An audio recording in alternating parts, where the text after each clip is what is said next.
আজ আমি একদম নতুন একটি উপন্যাস দিতে যাচ্ছি। এটি মূলত জিন রিলেটেড একটি উপন্যাস। এটি সম্পূর্ণ একটি ফ্যান্টাসি অ্যাডভেঞ্চার উপন্যাস। বাস্তব ব্যক্তি, স্থান কিংবা ঘটনার সঙ্গে এর কোনো প্রত্যক্ষ সম্পর্ক নেই। এই কাহিনীতে রয়েছে মেরিন বায়োলজি ও সমুদ্রের অজানা রহস্য, প্রাচীন মরুভূমির কিংবদন্তি ও হারিয়ে যাওয়া সভ্যতার ইঙ্গিত, জিন জাতির গোপন জগৎ, ওয়াদিয়াল জিন, ৭টি গোত্রের ক্ষমতার দ্বন্দ্ব ও রাজনীতি, রহস্যময় মিশন, নিষিদ্ধ সত্য ও বহু শতাব্দী ধরে লুকিয়ে থাকা এক গোপন চাবির অনুসন্ধান। সাসপেন্স, সাইকোলজিক্যাল কনফ্লিক্ট, অ্যাডভেঞ্চার এবং ধীরে ধীরে উন্মোচিত হওয়া রহস্য, অনুভূতি, বিশ্বাস, ত্যাগ এবং ভাগ্যের অদৃশ্য বন্ধনের এক অনন্য আখ্যান। ওয়াদি আল জিন, লেখিকা নুরুন্নাহার মিম। পর্ব সংখ্যা ১। একদম কর্নারে সিট। বৃষ্টির পানি জানালার কাচ বেয়ে নামছে। উলাপ টেকনাফ এর মেরিন বায়োলজি ডিপার্টমেন্ট, দ্বিতীয় তলা, ২০১ নম্বর রুম। একদম জানালার পাশ ঘেঁষে বসে আছে নাইথেরা। ভেলেরিস রহমান, গায়ে ওভারসাইজ কালো হুডি, হাতা দিয়ে আঙুল ঢাকা, খাতার ওপর মাথা নিচু করে বসে আছে।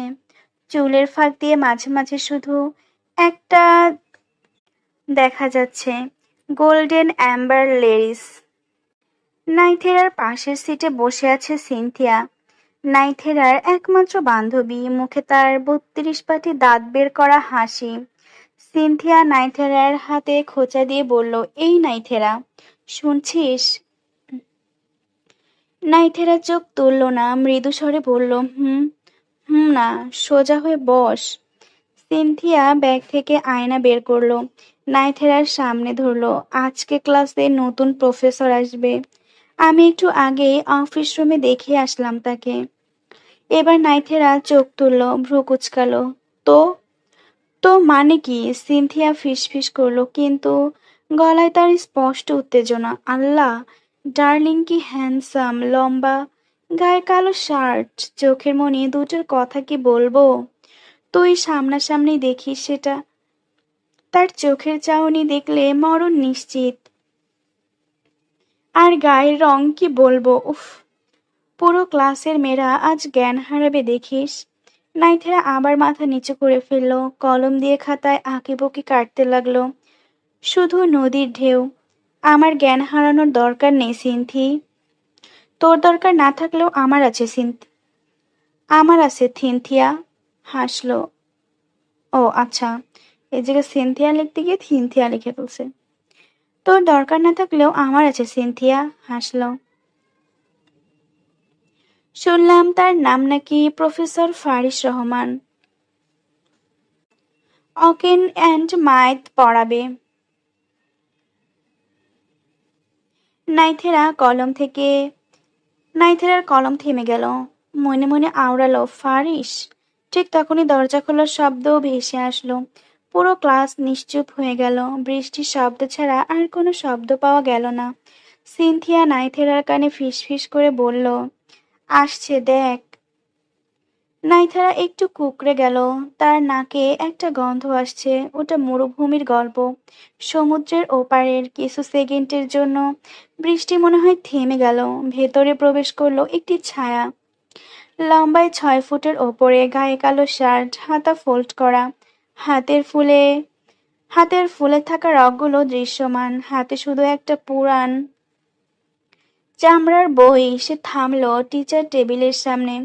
তার চোখে দুটি গ্লাসিয়াল ব্লু, বরফের মতো নীল, কিন্তু নীল না, ওটার ভেতর ঘূর্ণি, যেন নীল সাগরের সবচেয়ে গভীরের কোনো অদৃশ্য আগুন জ্বলছে। পুরো ক্লাসটা স্ক্যান করলো একবার, তারপর থেমে গেল। এক কোনায় নাইথেরা, সে একবারও তাকায়নি। সে হুডির ভেতর আরো ঢুকে গেল, কিন্তু ততক্ষণে দেরি হয়ে গেছে, কারণ সেই নীল চোখ দুটি গোল্ডেন অ্যাম্বার আইরিশ চোখের মালিককে স্ক্যান করে ফেলেছে। টেবিলে বই রাখলো, ঠাস। পুরো ক্লাসরুম কেঁপে উঠল। গম্ভীর স্থির কণ্ঠে বলল, আমি প্রফেসর ফারিস রহমান। একটু থেমে আবার বলল, আমি তোমাদের অকেন অ্যান্ড মাইট পড়াবো। অকেন অ্যান্ড মাইট দুটো কি আদৌ একসাথে যায়? ফারিস তাদের মন পড়ে নিল। ঠোঁটের কোণে হালকা অস্পষ্ট হাসি ফুটে উঠল। তোমরা সমুদ্র কি শুধু পানি ভাবো? আমি তোমাদের শেখাবো সমুদ্র শুধু পানি নয়, পৃথিবীর সবচেয়ে পুরনো ইতিহাস লুকিয়ে আছে এর গভীরে। বলেই তিনি জানালার পাশ ঘেঁষে বসে থাকা নাইথেরার দিকে তাকালেন। সব কিংবদন্তি গল্প নয়। পুরো ক্লাস নিস্তব্ধ, কেউ নড়ছে না, কেউ কথা বলছে না। ফারিস বোর্ডের বড় বড় অক্ষরে লিখল, অকেন অ্যান্ড মাইথ। তার নিচে একটি বাক্য, দ্য সি নেভার ফরগেটস। নিশীথ নীরের দ্বিতীয় তলার দক্ষিণমুখী কক্ষটি দিনের শেষে আলোটুকু আঁকড়ে ধরে নিঃশব্দে বসেছিল। জানালার কাঁচ ভেদ করে নাফ নদীর দিক থেকে আসা লবণাক্ত বাতাস সাদা পর্দাগুলোকে মৃদু আন্দোলিত করছিল। অথচ সেই পরিচিত বাতাস ও আজ নাইথেরার অন্তর্লোকের অস্থিরতাকে প্রশমিত করতে পারছে না। বিছানার কিনারে নীরবে বসে ছিল সে, দুই কনুই হাঁটুর ওপর রেখে আঙুলের ফাঁকে কপাল চেপে ধরেছে। তার দৃষ্টি যেন কক্ষের কোথাও নয়, আরো বহুদূরে এমন এক স্মৃতির দিকে নিবদ্ধ, যার অস্তিত্বের ব্যাখ্যা সে নিজেও জানে না।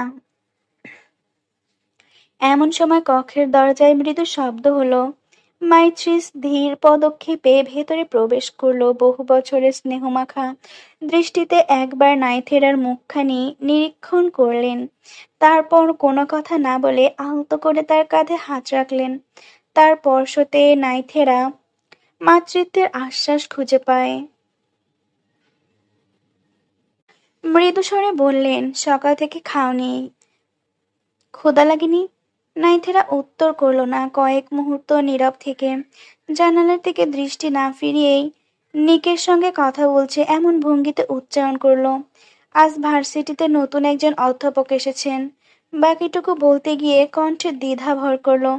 মানুষটার মধ্যে এমন কিছু ছিল, ঠিক বুঝতে পারছি না। মনে হচ্ছিল ক্লাসরুমে সে শুধুই আমাকেই পর্যবেক্ষণ করছিল।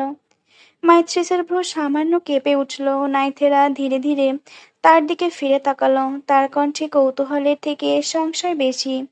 মাইট্রিস, তোমার কি কখনো এমন হয়েছে কোনো সম্পূর্ণ একটা অপরিচিত মানুষকে দেখে মনে হয়েছে সে বহু বছর পূর্ব থেকেই তোমার চেনা? প্রশ্নটি শুনে মাইট্রিসের মুখাবয়বে এক মুখাবয়ে এক মুহূর্তের জন্য এমন এক পরিবর্তন এলো, যা সাধারণ মানুষের চোখে ধরা পড়ার নয়। পরক্ষণেই নিজেকে সামলালো। ঠোঁটের কোণে ম্লান হাসি ফুটিয়ে বললেন, সব অনুভূতির উত্তর সঙ্গে সঙ্গে খুঁজতে নেই নাইথেরা। কিছু প্রশ্নকে সব সময়ের কাছে সমর্পণ করা শ্রেয়। নাইথেরা কিছু বলল না, তবে তার মনের ভেতরে সেই অদ্ভুত অনুভূতিটা আরো ঘনীভূত হতে লাগলো। সেন্ট মার্টিন দ্বীপ, টেকনাফ, বাংলাদেশ। বাংলাদেশের একমাত্র প্রবাল দ্বীপ। নীল পানি, সাদা বালি আর প্রবাল পাথরের রাজ্য। একে মালদ্বীপের ছোট বোন বললেও ভুল হবে না। একদিকে নাফ নদী, একদিকে পাহাড়, আরেকদিকে বঙ্গোপসাগর। মিয়ানমার সীমান্ত ঘেঁষা এই শহর দিনের বেলায় মাছের বাজারে মানুষের আনাগোনা, আর রাত হলেই প্রবল বাতাস। এখনকার বাতাসে লবণ আর রহস্য মিছে আছে। মাঝিদের ভাষ্যমতে টেকনাফের ঝড়ের আগে বাতাসে কিছু অস্পষ্ট ডাক ভেসে আসে। নাইথেরার মা মারিয়ম রহমানের মুখে শোনা যায়, নাইথেরার জন্মের রাত থেকে এই ঝড়ের মাঝে অস্পষ্ট শব্দ ভেসে আসার উৎপত্তি হয়েছিল। নিশীথ নীর। নিহার দ্বীপের পাড় ঘেঁষে সেন্ট মার্টিনের একদম শেষ মাথায় ডুপ্লেক্স বাড়িটি অবস্থিত। নিচতলা সাদা পাথরের, ওপরতলা কাঠের। ছাদের এক কোণায় একটা কাচের ঘর, সেখানে নাইথেরা বই হাতে বসা। বাড়ির গেটে কোনো নম্বর নেই, শুধু মখমলের কালো প্লেটে খোদাই করা নিশীথ নীর। এই বাড়িতে 3 জন সদস্য থাকেন। নাইথেরার ভেলোরিস রহমান, নাইথেরা ভেলোরিস রহমান আর মা মারিয়ম রহমান ও মেড মাইথ্রিস। তাকে মেড বলে ভুল হবে, তিনি মারিয়াম বেগমের বড় বোন বেশি। নাইথেরার জন্মের আগে থেকেই তার বসবাস এই বাড়িতে। নাইথেরা পড়ালেখা করছে University of Liberal Arts Bangladesh. নাইথেরা পড়ালেখা করছে University of Liberal Arts Bangladesh, ULAB, subject marine biology. তার সমুদ্র নিয়ে জানার অনেক আগ্রহ। তার ভাষ্যমতে সমুদ্র কথা বলতে জানে। সমুদ্রের তলদেশেও হয়তো কোনো মানব বা তার মতোই কোনো জীবের অস্তিত্ব আছে। সে রোজ গভীর রাতে বসে নাফ নদী আর সাগরের মিলন জায়গার দিকে তাকিয়ে থাকে।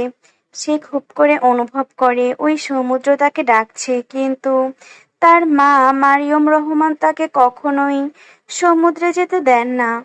নাইথেরা উচ্চতায় 5 ফুট 6 ইঞ্চি, চিকন চাকন শারীরিক গড়ন, কাঁধ দুটি সরু, ঘাড়টা লম্বা, দুধে আলতা গায়ের রং, ঘন কালো কোমর ছড়ানো হালকা কোঁকড়ানো চুল।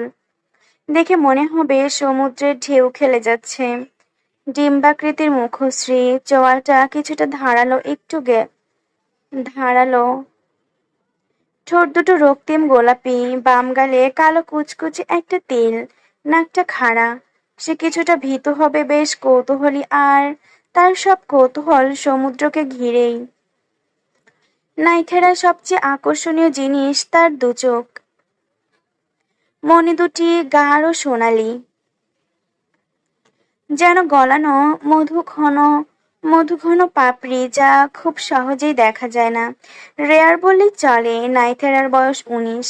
তার বাবা নেই, বাবার নামটাও অজানা নাইথেরার। মারিয়ম রহমানের কঠোর নিষেধ, বাবা সম্পর্কে সে কিছু জানতে পারেনি।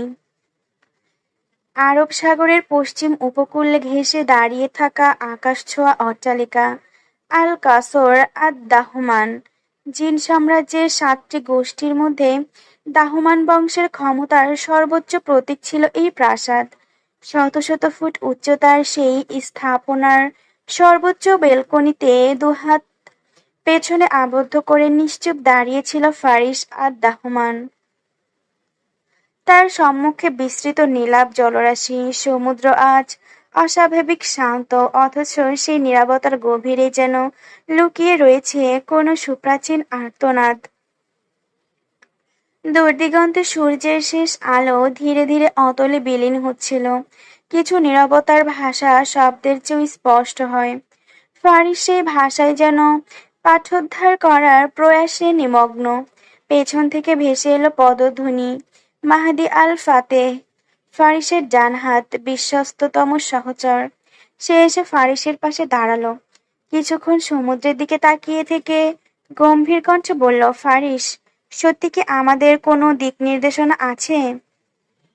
বাদশাহ শুধু বলেছেন চাবি মানুষের জগতে, সমুদ্রের সন্নিকটে, কিন্তু সেই চাবি আদৌ কোনো বস্তু নাকি কোনো সত্তা, সেটুকু আমরা জানি না। মাহাদি দীর্ঘশ্বাস ফেলল। মানুষের জগতে আমাদের শক্তিও সীমাবদ্ধ থাকবে, প্রকৃত রূপ ধারণ করতে পারবে না। জাদু শক্তির অতিরিক্ত ব্যবহার আমাদের অস্তিত্বকে বিপন্ন করবে। এই অবস্থায় আমরা কিভাবে তাকে খুঁজে বের করব? প্রশ্নটি বাতাসে মিলিয়ে যেতে আরেকটি উপস্থিতি অনুভূত হলো। লিলিয়া আল মিরাজ, ফারিসের বাঁ হাত। তার পদচারণায় কোনো শব্দ ছিল না। সে ধীরভঙ্গিতে তাদের নিকটবর্তী হয়ে বলল, অস্থিরতা সর্বদাই ভুল সিদ্ধান্তের জন্ম দেয় মাহাদি। যে রহস্য সহস্রাব্দ ধরে নিজেকে গোপন রেখেছে, তাকে কয়েকটি দিনের অনুসন্ধানে আবিষ্কার করা যায় না। আমাদের প্রতিটি পদক্ষেপ পরিমিত হতে হবে। সামান্য বিচ্যুতিও সমগ্র মিশনকে বিপর্যস্ত করে দিতে পারে। দুজনের কথার মাঝেও ফারিস সম্পূর্ণ নীরব। তার দৃষ্টি তখনও সমুদ্রের বুকে স্থির। কিছুক্ষণ পর সে ধীরে ধীরে মুখ খুলল। কণ্ঠে না ছিল আবেগ, না ছিল সংশয়, ছিল কেবল অটল স্থিরতা। সমুদ্র কখনো তার গোপনীয়তা সরাসরি প্রকাশ করে না, সে সূত্র দেয়। যারা ধৈর্য ধারণ করতে পারে কেবল তারাই সে সূত্র অর্থ উদ্ধার করতে সক্ষম হয়। ফারিস ধীরে ধীরে তাদের দিকে ফিরল, তার নীলাভ দৃষ্টি যেন মুহূর্তেই পরিবেশে উষ্ণতা শুষে নিল। মানুষের জগতে আমাদের প্রথম আশ্রয় হবে ইউনিভার্সিটি। জ্ঞান যেখানে সঞ্চিত হয়, ইতিহাসও সেখানেই তার ক্ষুদ্রতম চিহ্ন রেখে যায়। প্রাচীন নৌপথ, বিলুপ্ত সভ্যতা, প্রাচীন সামুদ্রিক মানচিত্র, লোককথা, হারিয়ে যাওয়া উপকূল, সবকিছু সূত্র কোনো না কোনো রূপে সংরক্ষিত থাকে।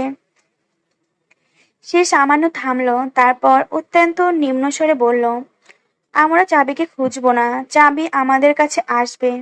মাহাদি ও লিলিয়া একে অপরের দিকে তাকালো। ফারিস আবার দৃষ্টি ফিরিয়ে নিল দিগন্তের দিকে। অস্তগামী সূর্যের শেষ রক্তিম রেখাটুকু তখন সমুদ্রের গর্ভে বিলীন।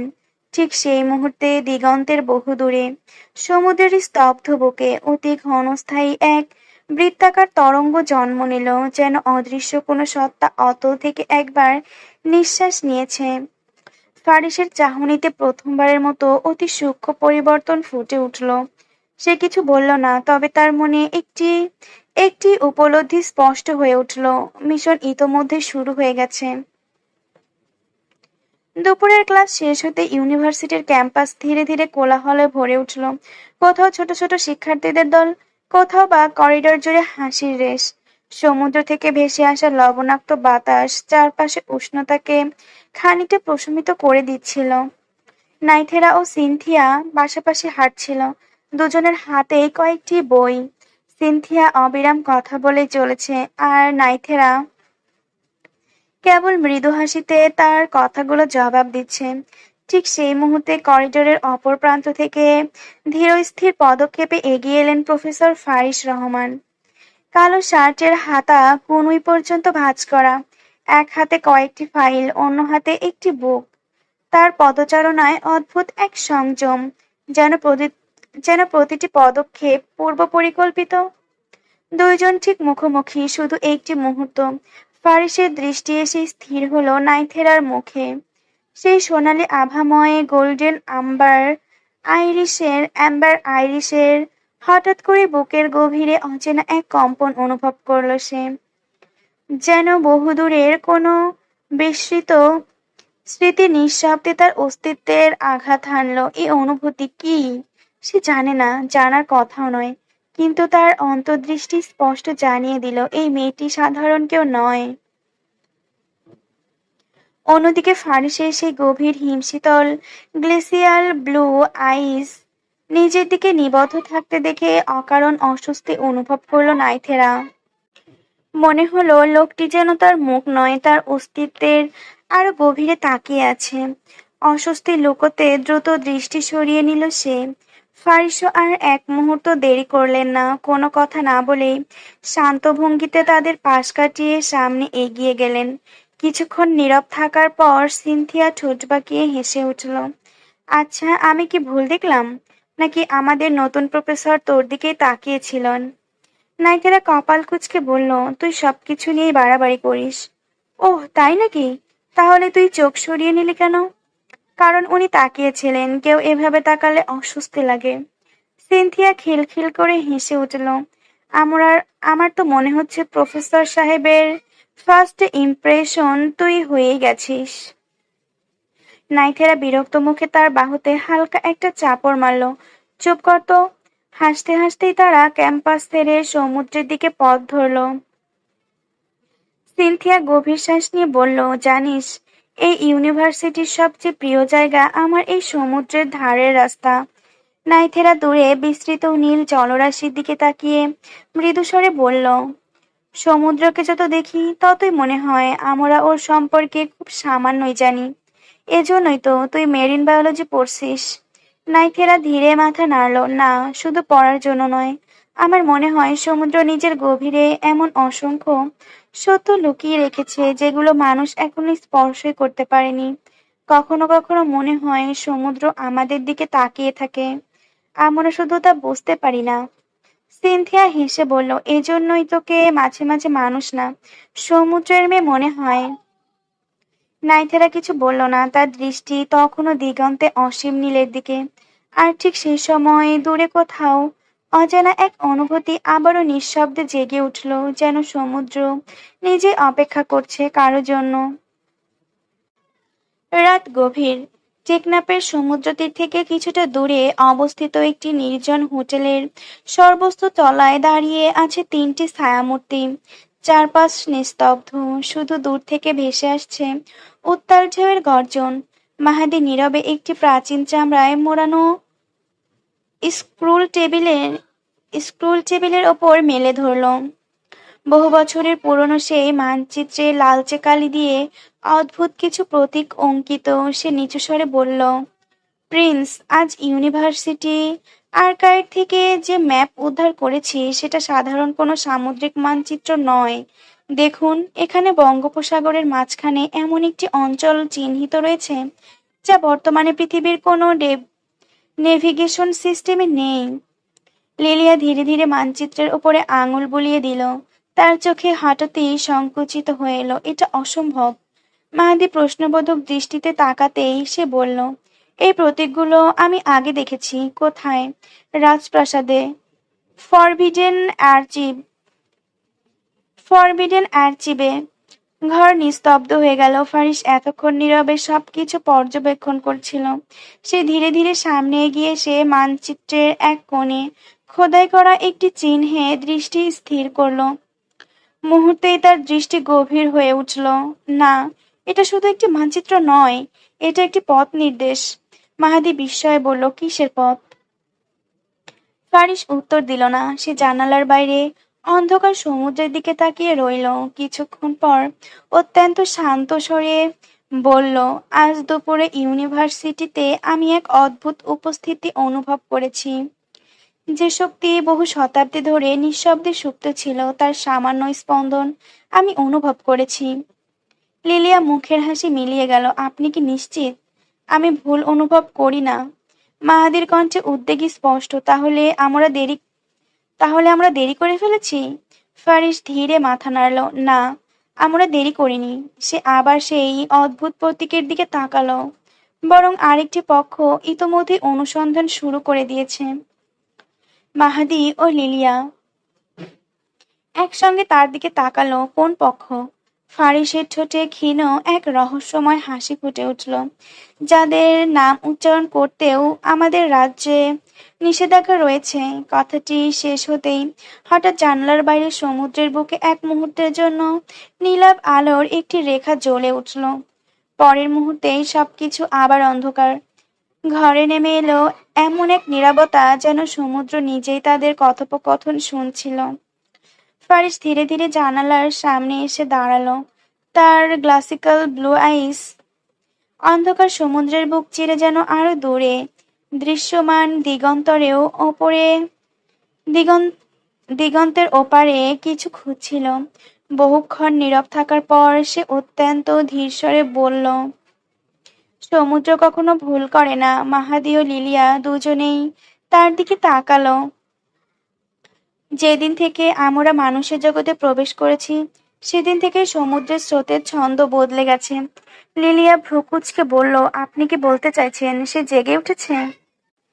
ফারিস কোনো উত্তর দিল না, বরং টেবিলের ওপর রাখা মানচিত্রে আঙুল রেখে বলল, এই প্রতীক আমি শেষবার দেখেছিলাম 123 বছর আগে। মাহাদি বিস্মিত হয়ে উঠল। কিন্তু তখন তো। ফারিস তাকে থামিয়ে দিল। হ্যাঁ, আমি সেই অভিযানে আমাদের রাজপরিবারের 27 জন যোদ্ধা আর ফিরে আসেনি। ঘরের বাতাস যেন মুহূর্তেই ভারী হয়ে উঠল। মাহাদির নিচু স্বরে বলল, তাহলে কি বাদশা সেই কারণেই আপনাকে একাই পাঠিয়েছেন? ফারিস মৃদু হাসল। সেই হাসিতে আনন্দের লেশমাত্র ছিল না। না, আমাকে পাঠানো হয়েছে কারণ। সে কিছুক্ষণ থামলো, তারপর এমন একটি বাক্য উচ্চারণ করলো যাতে মাহাদি ও লিলিয়া মুখের রং বদলে গেল। যদি মিশন ব্যর্থ হয়, আমাকে ফিরিয়ে নেওয়ার কোনো নির্দেশ বাদশা দেননি। লিলিয়া অবিশ্বাসের দৃষ্টিতে তাকালো। অর্থাৎ ফারিস শান্ত কণ্ঠে বলল, প্রয়োজনে আমার মৃত্যু মেনেই এই মিশনে পরিকল্পনা করা হয়েছে। কথাটি বলে সে আবার সমুদ্রের দিকে তাকালো। তার চোখে তখন অদ্ভুত এক স্থিরতা। রাজপুত্রের জীবন মূল্যবান হতে পারে, কিন্তু ওয়াদি আল জিনের অস্তিত্ব তার চেয়েও মূল্যবান। হঠাৎ ফারিসের চোখে নীলাভ আভা এক মুহূর্তের জন্য তীব্র জ্বলে উঠল। সে ফিসফিস করে বলল, আরেকটি বিষয়। মাহাদি দ্রুত বলল, কি? ফারিসের দৃষ্টি তখনও সমুদ্রে। আজ ইউনিভার্সিটি আমি শুধু শক্তির স্পন্দন অনুভব করিনি, কেউ আমাকে পর্যবেক্ষণ করছিল। মাহাদি ও লিলিয়া একই সঙ্গে সজাগ হয়ে উঠল। মানুষ? ফারিস ধীরে মাথা নাড়ালো। মানুষের চোখে সেই দৃষ্টি থাকে না, সে আমাদেরই কেউ। ঘরে আবার নেমে এলো নিস্তব্ধতা, কারণ তিনজনই বুঝতে পারল টেকনাফে তারা একা নয়। সন্ধ্যার আজান ধীরে ধীরে টেকনাফের আকাশ মিলিয়ে যেতেই নিশীথ নীড়ে চারপাশে এক অদ্ভুত প্রশান্তি নেমে এলো। দোতলার বাড়িটির চারদিকে নানা প্রজাতির ফুল গাছ। বাগানের এক কোণে শতবর্ষী কৃষ্ণচূড়া, অন্য প্রান্তে সারি সারি শিউলি। সমুদ্র খুব বেশি দূরে নয়, তাই প্রায় প্রতিদিনই লবণাক্ত বাতাস জানালার কাছ ছুঁয়ে ঘরের ভেতরে প্রবেশ করে। ক্লাস শেষ করে ফিরেই নাইথেরা ব্যাগটা সোফার উপর রেখে বারান্দায় এসে দাঁড়ালো। দূরে আকাশের সঙ্গে মিশে থাকা সমুদ্র রেখাটা আজ অদ্ভুত নীরব। তার কেন যেন মনে হচ্ছিল আজকের দিনটা এখানে শেষ হয়নি। পেছন থেকে মৃদু কণ্ঠ ভেসে এলো, চা ঠান্ডা হয়ে যাবে নাইথেরা। মাইত্রি স্যার হাতে ধোয়া ওঠা এক কাপ লাল চা নিয়ে দাঁড়িয়ে আছেন। নাইথেরা কাপ চা হাতে নিয়ে হালকা হাসল। মাইত্রি শান্ত দৃষ্টিতে তাকিয়ে বললেন, আজ প্রফেসরকে দেখে প্রথম দিনের মতো কিছু মনে হয়েছে? হ্যাঁ, ওনাকে দেখে কেমন যেন লাগছিল, যেন। বাকিটুকু আর বলল না সে। মাইত্রিস আর তার মুখের দিকে কয়েক সেকেন্ড স্থির দৃষ্টিতে তাকিয়ে থেকে ধীরে বললেন, সব অনুভূতির ব্যাখ্যা সঙ্গে সঙ্গে খুঁজতে যেও না। কিছু অনুভূতি সময়ের কাছে ঋণী থাকে। নাইথেরা বিস্মিত চোখে তাকালো। তুমি এমন ভাবে বলছো কেন? গতকালও একই কথা বলেছিলে। মাইত্রিস মৃদু হেসে বিষয়টা এড়িয়ে গেলেন। চলো, ডিনার রেডি, তোমার মা অপেক্ষা করছেন। ডাইনিং টেবিলে ইতোমধ্যেই বসে আছেন মারিয়ম রহমান। তার তার স্বভাবসিদ্ধ নীরবতা আজও অপরিবর্তিত। নাইথেরা চেয়ার টেনে বসতেই মারিয়াম একবার মুখ তুলে তাকালেন। আজ ক্লাস কেমন হলো? ভালো। নতুন প্রফেসর কেমন? প্রশ্নটা শুনে নাইথেরা কিছুটা অবাক হলো। তুমি জানো নতুন প্রফেসর এসেছেন? মারিয়াম কোনো উত্তর দিলেন না, শুধু ধীর ভঙ্গিতে পানির গ্লাসটা হাতে তুলে নিলেন। আজকাল ইউনিভার্সিটির খবর জানতে কষ্ট হয় না। নাইথেরা আর কিছু বলল না, কিন্তু মাইত্রিসের চোখের কোণে ক্ষণিকের জন্য যেন অস্বস্তির ছায়া ফুটে উঠেছিল। সেটা তার দৃষ্টি এড়ালো না। সেই রাতেই ঘড়ির কাঁটা যখন 12টার ঘর ছুঁল, তখন পুরো নিশীথ নিদ্রামগ্ন। কেবল মাইত্রিস নীরবে বাড়ির পেছনে পুরনো বারান্দায় এসে দাঁড়ালেন, তার দৃষ্টি স্থির সমুদ্রের দিকে। বাতাসের লবণাক্ত গন্ধের সঙ্গে যেন মিশেছিল অন্য এক অচেনা সুবাস। মাইত্রিস খুব আস্তে, প্রায় ফিসফিসিয়ে বললেন, তাহলে অবশেষে তুমি এসেছো? ফারিস আর দাহমান। কথাটা শেষ হতেই সমুদ্রের দিক থেকে এক ঝলক ঠান্ডা বাতাস এসে বারান্দার পর্দাগুলো দুলিয়ে দিয়ে গেল, আর অন্ধকারের আড়ালে কেউ যেন নীরবে হাসল।